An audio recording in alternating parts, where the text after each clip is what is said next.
Hello and welcome to another matchday vlog with the Football Pyramid. A last minute change of plans has seen me pitch up at a frost-free Nuneaton Town this afternoon. With many games up and down the country called off due to frozen pitches, Nuneaton and their opponents Newport Pagnell Town have benefited from the 3G pitch here at the Oval. Nuneaton, following a landslide title win last campaign, find themselves in pole position to repeat that feat as they sit at the summit of the UCL Premier Division South. So let's go and see what else has been happening at the club since my last visit.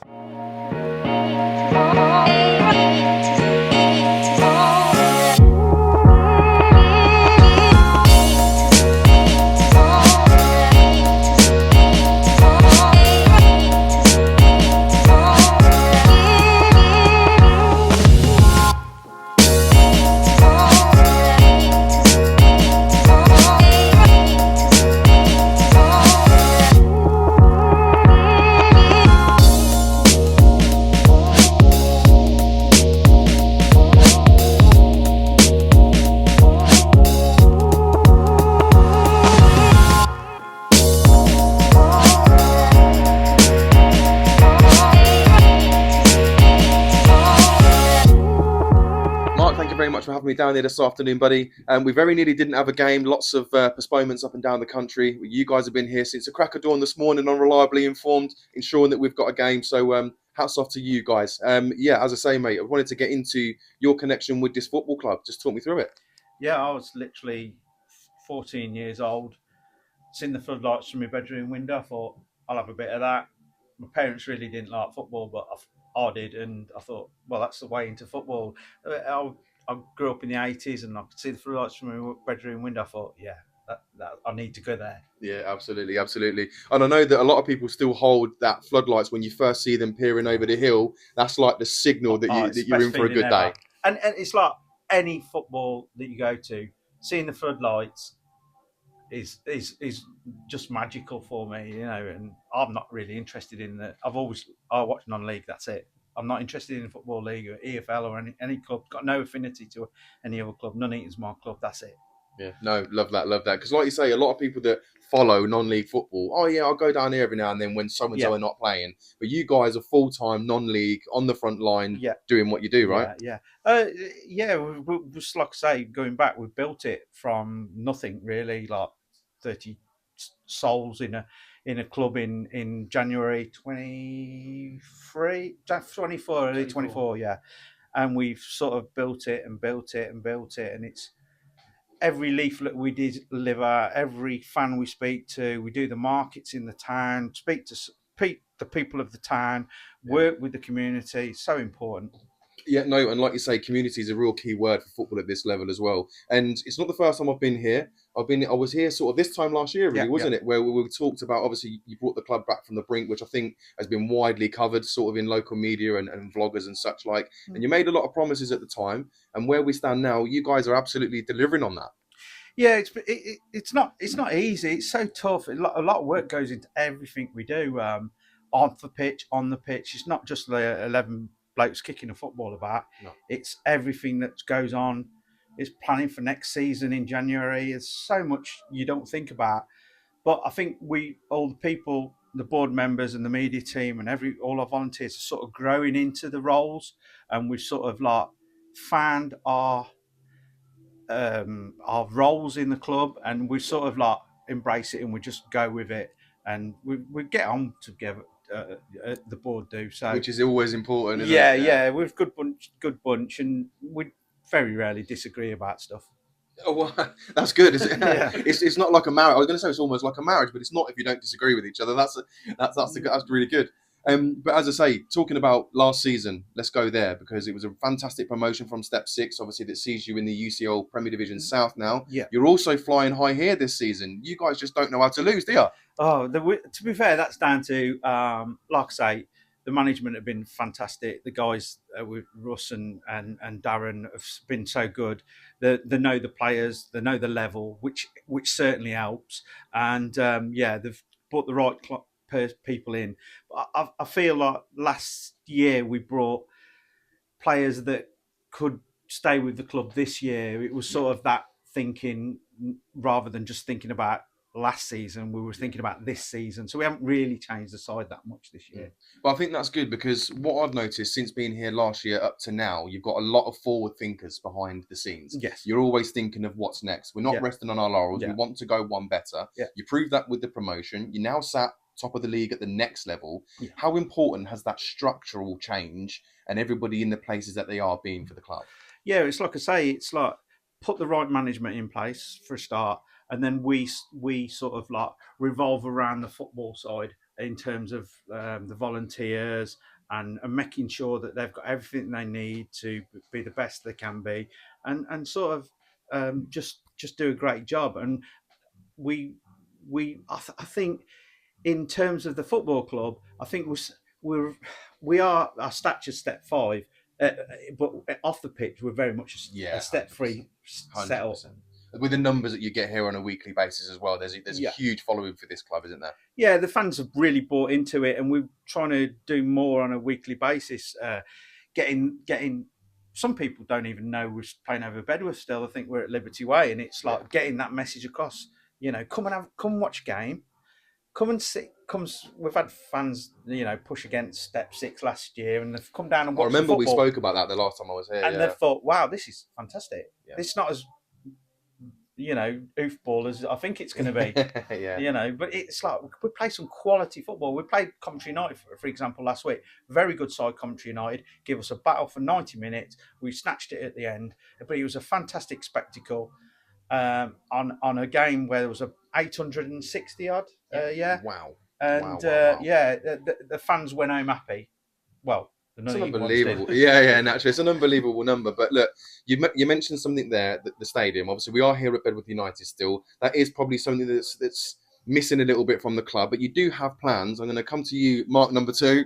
Cheers. We're going to call you Mark number 2, mate, because I know that you're quite well versed with what's happening with the new ground and where we stand on it currently. Yeah, absolutely. I think firstly, though, it's really important to say a massive thank you to Bedworth. Without Bedworth's hospitality and use of their facility, we wouldn't be able to do any of this, and it's been fantastic and they've been very hospitable. But of course, we're in Nuneaton Town. We want to be back playing in Nuneaton, in our community. Things are going well on in terms of the ground front. So in November last year, our local council agreed in principle to give us a bit of land in Nuneaton to try and develop a stadium. It's in principle, and it's classed as Vale View in a part of Nuneaton called Stocking Ford, but they've also left it open for other sites if that one's not suitable. Cool. So at the minute, the club we're meeting relevant people, so speaking to the council, speaking Football Foundation, Birmingham County FA, and doing different surveys on the land to see if it's going to be a suitable site. So, yeah, it's all systems go really on the ground front. It's really busy, really busy. So, yeah. Love it. But like you say, the gratitude that you've shown to Bedworth United and how fantastic they've been with you to allow you to use their home has been really important. But I think what's more important is that you have your own. How important do you think that's going to be for the club having your own ground moving forward? It's huge. It means we can try and be sustainable off the pitch. So it means we can try and get all the junior teams back and playing in the ground. We've got our own home and our own base. It's going to be so important. It gets us back in the heart of Nuneaton, and be able to build those community links even more. It's going to be so key. For everything. And I mean, Bedworth, again, sorry to go back about it, they're our traditional rivals on the pitch. As a kid, I remember some really important, big local derbies against Bedworth. So they're very much rivals on the pitch, but not off it at all. So yeah. Love that. Yeah, rivalries aside, and the two communities come together to ensure that this football club can remain, and I think that's really important. But as I say, wish you the very best of luck on the pitch today. It's definitely an exciting time to be involved with the Nuneaton Town Football Club on the pitch and off the pitch. And I think that's testament to the work that you guys and everybody behind the scenes do. So well done, keep it up. Thank you for having me, and I look forward to continuing to follow this journey. Brilliant. Cheers, guys. Thank you. After our chat with the Marks, it's time for the match action. Huge shout out to the club staff for their dedication, being present at the ground since early this morning to clear all of the frost. We've got a game. So, here we go. Nuneaton Town versus Newport Pagnell Town. Let's get it. Come on. Missed it.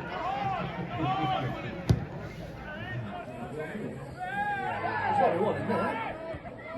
He's in. Yes!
Nuneaton Town 4, Newport Pagnell Town 0.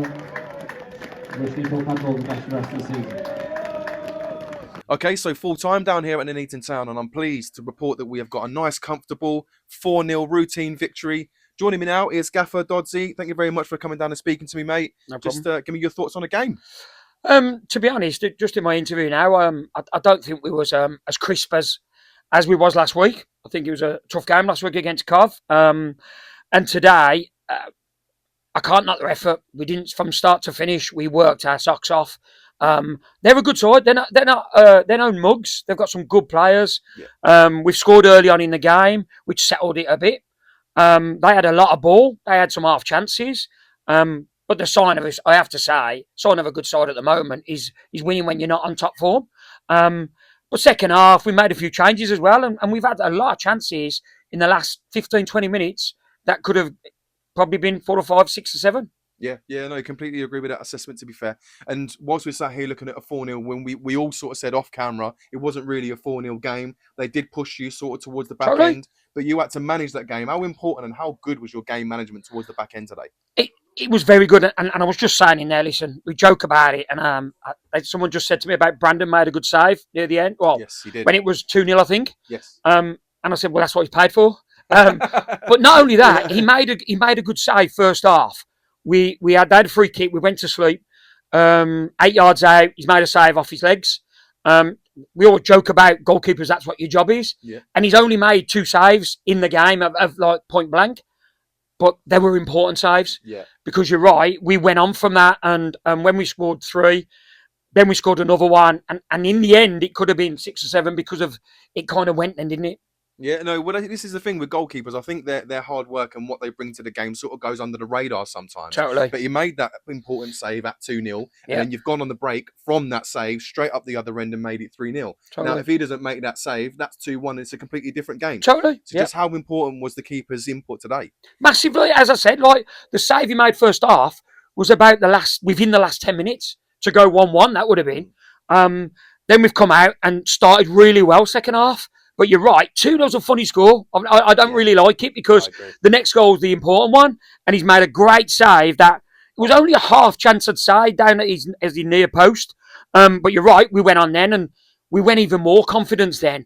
And as I say, we created a lot of chances, which, yeah, okay, you're saying it weren't a 4-0 game, but we probably could have won 6 or 7. Maybe it could have been 6 or 7 too. You know what I mean? It's one of them games. Yeah, quite possibly. But look, let's have a look now, because the calendar year, you guys have had a fantastic year. Yeah. You finished, obviously, the year top of the table. You go into this year sort of pushing as you mean to go on. Yeah. Just how far do you think you can take this club, and what do you think the ceiling in this football club is moving forwards? Obviously, when we got offered the job, it literally was a reborn, restart as a club. We never had any players. We had to build a whole squad between the management team. We had a great year. I'll be honest, I've been in Step 6 managing before. I know how tough it is. I didn't expect it to go as it did, if I'm honest. We done really well. And that isn't down to me, Daz, and Justin and Trev. That's down to the players. Yeah. Week in, week out, some tough places to go. I even look at Step 6 regularly now because I know people in it. And I'm glad we got out because it looks like it's got even tougher. And then we go into this league, so we consolidate. Added a few players. We lost a couple of players, the younger ones that went out to play.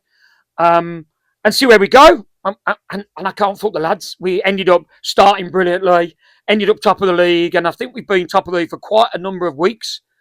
since the start of the year. I don't know exactly how long. But it's been. I think a couple of weeks ago you dropped when I think you guys didn't play. March did. They went second. top. That's right. We then, went second. Then you went back up That's with your right. game in hand. But now, what is it now? Is it 6 points? 5 points. 5 points with the game in hand. Yeah. But the thing is about it is we talk about this, and we talked about we beat Alston a few weeks ago. It was first v second at the time. Very tough game. We ended up winning the game. I think it was 4-2. I don't know what it was. But after that, they've had some tough. And I think the weather has a big thing in the non-league scene, especially at the lower leagues, because they're tough games these are. And it's luckily that we're playing on 4G. But you go into some places, like when we played OB away and lost in the Vars, they're tough places to go, like Ingles last year away. And the thing is, this league, I actually think is, I always talked about, people used to go in the UCL to get out of it. The Midland was a strong league. Okay, yeah. I look at it now, and you've got the likes of us, March, Coventry United, Hinckley, Alston. These are tough sides that I actually think in their day, they would go at step 4 and probably be okay. Yeah, you're probably quite right. But obviously, yourself coming over here, it's not just you in the hot seat. Obviously, you do have Akko, your right-hand man, your joint manager. Yeah. You guys have got a real history together. Yeah. How important do you think that your bond and the cohesion between the two of you is in making this club successful on the pitch? Obviously, it's massive. We've known each other, like, as I said, I'm 53. We've known each other since we were 10, played together, and then played a long time together all our lives. So we've known each other 43 years. Went to school together. It is like that, and it's like brothers, as in best mates. We used to argue as kids. We still stand on the touchline and argue as kids, and Justin has to calm us down because we are best mates, and he's like that. And you're right. It's Darren and Justin played a lot of games for this club. They had a lot of passion for this club. I'd never played for this club. And it's you're all passionate on that sideline and the squad to want to win games.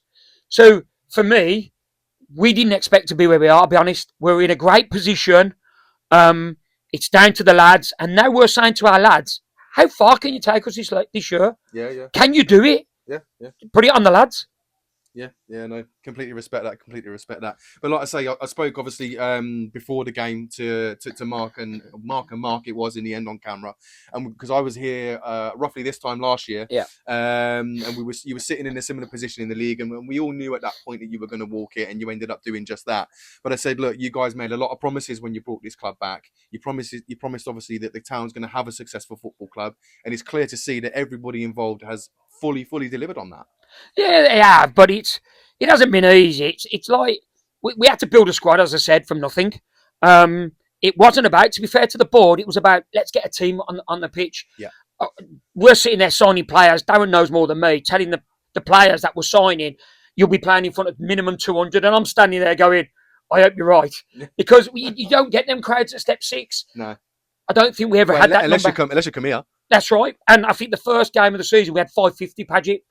It never changed. The crowd have been unreal. But today sums it up. It's like the chairman phoned me at 8:30 this morning. He was on the way to get the grit. The board have all been here with volunteers, the kit man, all the grit in the standing areas to be safe for the fans. Can't fault that. Do you know what I mean? And I said, that's what it's about. It isn't about, no disrespect. Nuneaton is Nuneaton at the moment. The name's there. The crowd are there. People love Nuneaton. Yeah. But we have to be realistic. We're not financially the strongest, as in people in our league will be paying more money than us. Mm-hmm. People potentially were paying more than last year, believe it or not, but they did. But we have to do it right. Yeah. And we take it what we can do. And I talk to a lot of fans before the games and the lads are warming up. And I talk about players I've gone for that I know that have turned me down and players we've left because of money. That's life. And as a club, we have to do it the right way to keep this football team going for them fans. Yeah, no, and that's it. And I think a lot of the time, more so now than ever, I feel that the fans are becoming a bit of a... trying to describe it in the right way. They're becoming lost. They're becoming lost in everything that goes on in the money and the financial side and everything that goes on behind the scenes, all the dirty stuff behind the scenes that we know does happen at all levels of football. But what is clear to me about this football club is that the fans are number one, and what you do is for the fans. So I take my hat off to everybody at the club. You all work so hard, as a lot of people do at non-league level. Yeah. And I can honestly say I'm really looking forward to watching you guys continue to flourish, and I will definitely be back again for a third time to have a chat with you, and hopefully towards the back end of the season we'll see you guys realising your dreams and aims, and you'll be a step higher next season. Well, 4 goals and 3 points for Nuneaton as they extend their lead at the top of the table. It's been a successful 2025 on and off the pitch, with huge progress made, and 2026 has been started in similar fashion. This club, under the stewardship of all behind the scenes, has gone from strength to strength, and I cannot stress enough how fantastic the people here are. It's an exciting time to be connected to Nuneaton Town Football Club, and I wish them every success moving forwards. Thank you to everyone for watching. I'll catch you on the next one.